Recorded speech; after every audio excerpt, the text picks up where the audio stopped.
یہ اس نوجوان کا قصہ ہے جو کہ گرم لوہے کو اپنے ہاتھوں سے پکڑ لیا کرتا تھا۔ یہ حقیقی کہانی تاریخ کی کئی کتابوں میں آئی ہے۔ قصہ کچھ یوں ہے کہ ایک نوجوان جو دیکھنے میں خوبصورت تھا اور اپنے ہنر میں بھی بہت ماہر تھا، اور اس کا کام تھا نال سازی۔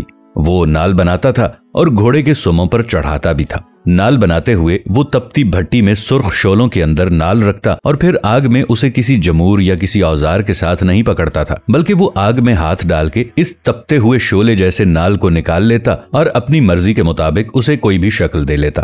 لوگ اسے دیکھ کر دیوانہ کہتے اور حیران بھی ہوتے کہ اس پر آگ کا کوئی اثر کیوں نہیں ہوتا۔ ہوا کچھ یوں کہ موصل شہر کا ایک شخص وہاں آیا۔ جب اس نے یہ ماجرا دیکھا تو اس نے تجسس سے اس نوجوان سے پوچھا کہ اسے گرم گرم لوہا پکڑنے سے کچھ کیوں نہیں ہوتا۔ اس نوجوان نے جواب دیا کہ وہ جلدی میں لوہے کو اٹھا لیتا ہے اور اب اس پر ایسی کیفیت طاری ہو گئی ہے کہ اس کا ہاتھ اس تپش کو برداشت کرنے کا عادی ہو گیا ہے اور اب اسے کسی جمور یا پلاس وغیرہ کی ضرورت نہیں پڑتی۔ اس شخص نے کہا کہ میں اس بات کو نہیں مان سکتا، یہ تو کوئی اور ہی بات معلوم ہوتی ہے۔ اس نے نوجوان سے اصرار کیا کہ مجھے اس کی حقیقت بتاؤ۔ اس نوجوان نے اسے بتایا کہ بغداد میں اس کے پڑوس میں ایک نہایت حسین و جمیل لڑکی رہتی تھی۔ اس کے والدین عمرے کے لیے گئے اور وہاں کسی حادثے کا شکار ہو کر فوت ہو گئے۔ یہ لڑکی بے یار و مددگار رہ گئی۔ وہ لڑکی پردے میں پلی ہوئی تھی، گھر کے اندر رہنے والی لڑکی تھی۔ اب اس کو سمجھ نہیں آتی تھی کہ زندگی کیسے گزارے۔ آخر وہ نہایت ہی غمزدہ اور پریشانی کی حالت میں باہر سڑک پر نکل آئی۔ اس نے میرے دروازے پر دستک دی اور کہا، کیا ٹھنڈا پانی مل سکتا ہے؟ میں نے کہا ہاں، اور اندر سے اس لڑکی کو ٹھنڈا پانی لا کر پلایا اور اس لڑکی نے مجھے دعا دی کہ خدا تمہارا بھلا کرے۔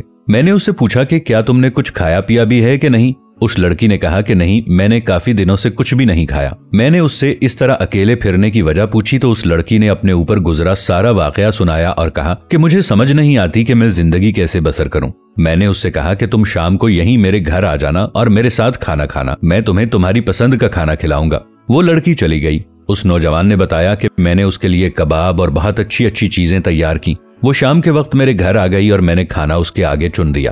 جب اس لڑکی نے کھانے کے لیے ہاتھ بڑھایا تو میں نے دروازے کی چٹخنی چڑھا دی اور میری نیت بدل گئی، کیونکہ وہ انتہا درجے کا آسان موقع تھا۔ سب کچھ میری دسترس میں تھا۔ جب میں نے دروازے کی کنڈی چڑھائی تو اس لڑکی نے پلٹ کر دیکھا اور اس نے کہا، میں بہت مایوس اور قریب المرگ ہوں، اس دنیا سے گزر جانے والی ہوں۔ اس نے مزید کہا کہ اے میرے پیارے بھائی، تو مجھے خدا کے نام پر چھوڑ دے۔ وہ نوجوان کہنے لگا کہ میرے سر پر برائی کا بھوت سوار تھا۔ میں نے اس سے کہا کہ ایسا موقع مجھے کبھی نہیں ملے گا، میں تمہیں نہیں چھوڑ سکتا۔ اس لڑکی نے مجھے کہا کہ میں تمہیں خدا اور اس کے رسول کے نام پر درخواست کرتی ہوں کہ میرے پاس سوائے میری عزت کے کچھ نہیں ہے، اور ایسا نہ ہو کہ میری عزت بھی پامال ہو جائے اور میرے پاس کچھ بھی نہ بچے، اور پھر اس حالت میں اگر میں زندہ بھی رہوں تو مردوں کی طرح ہی جیوں گی۔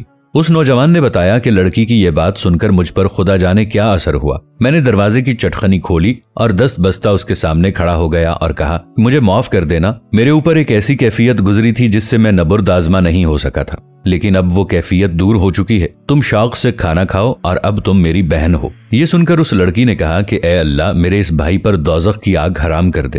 یہ کہہ کر وہ رونے لگی اور اونچی آواز میں روتے ہوئے کہا کہ اے اللہ، نہ صرف دوزخ کی آگ حرام کر دے اس پر، بلکہ ہمیشہ کے لیے ہر طرح کی آگ کو اس پر حرام کر دے۔ نوجوان نے بتایا کہ لڑکی یہ دعا دے کر چلی گئی۔ ایک دن کام کرتے ہوئے میرے پاس جمور نہیں تھا اور میں دھونکنی چلا کر نال گرم کر رہا تھا۔ میں نے زنبور پکڑنے کے لیے ہاتھ بڑھایا تو وہ دہکتے ہوئے کوئلوں میں چلا گیا، لیکن میرے ہاتھ پر آگ کا کوئی اثر نہیں ہوا۔ میں حیران ہوا اور پھر مجھے اس لڑکی کی وہ دعا یاد آئی، اور تب سے لے کر اب تک میں اس دہکتی ہوئی آگ کو آگ نہیں سمجھتا، بلکہ اس میں سے جو بھی چاہے بغیر کسی ڈر کے نکال لیتا ہوں۔ اللہ اکبر۔ اللہ سے دعا ہے کہ اللہ ہمیں بھی ایسا ہی کامل ایمان نصیب فرمائے اور عین صراط مستقیم پر چلنے کی توفیق عطا فرمائے۔ آمین ثم آمین۔